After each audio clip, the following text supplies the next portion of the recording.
Salam! Peace! Tara at samahan niyo kong mag-harvest ng mga kamatis.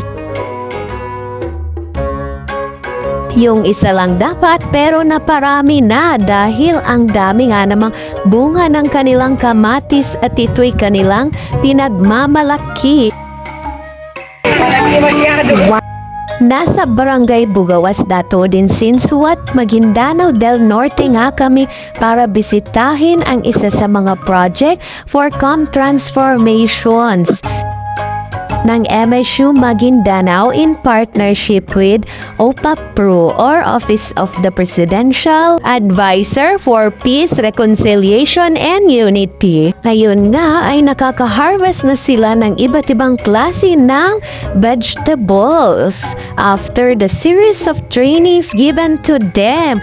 Nakaka-amaze! Shout out to my videographer today na si Ma'am Hazel, isa sa mga project leaders ng Transformation Projects. Very hands-on nga siya sa mga projects na ito. Dating araw ay damuhan lang ito at ngayon kita nyo naman, sari-saring gulay ang makukuha nyo dito. Nakakabenta na nga rin daw sila sa mga gulay na ito at pinupuntahan sila ng mga kabarangay para bumili. O diba, chokes na ang livelihood.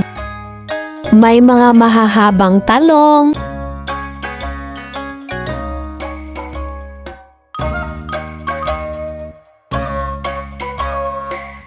green chili peppers, string beans, okra at marami pang iba.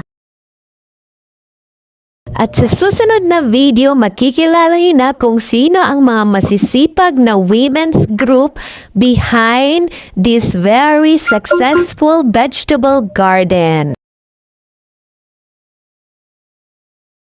Maasalama!